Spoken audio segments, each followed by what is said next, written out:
8.5 example 3, as we talked about earlier, we want to make sure you can define the different types of angles. Acute angle is between 0 and 90, has to be less than 90. Right angle is exactly 90. An obtuse angle has a measure between 90 and 180, and a straight angle is exactly 180 degrees. Straight angle is the easiest. It's straight. So let's be able to use these in classifying our angles.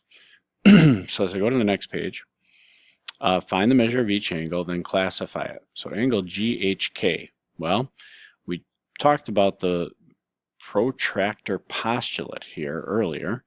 So I have my protractor superimposed on this. So you notice, by the way, I don't want to skate over this too much, but you notice how when we position a protractor, the 0 degrees on each side is straight along the bottom ray, one of the rays. And the little plus in the middle, or sometimes there's a little hole, is right at the vertex in the middle. So we want to position that right on that vertex. Okay? So if I want to measure GHK, well, I see G, if I use the outside numbers this time, is at 0. I can see M is at an outside number of 35. I believe it's right in the middle. L is straight up here at 90 degrees. Again, I'm looking at outside numbers. HK points right at 125. And then, of course, J, using the outside numbers, is pointing over at 180. So if I want to find the measure of angle GHK, well, locate G, then H, the vertex, then K.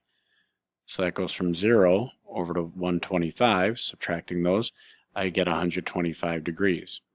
Because that angle is between 90 and 180, we say that that is an obtuse angle. Angle JHL. J points at 180. H is the vertex. L points at 90. So 180 to 90, subtracting those, I get 90 degrees. Since it's exactly 90 degrees, I call this a right angle. Then LHK. L points at 90. H, the vertex, then K at 125. LHK right there.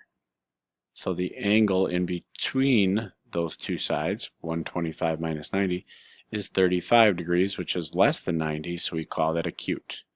Very important that you identify the angle isn't just the sides. These are just the sides of the angle. The interior and how wide apart it is how big the angle actually is. So whenever you're thinking of how big an angle is, think of how wide apart the sides are. That's what defines it. And there's example 3 for you. All done. We'll do example 4.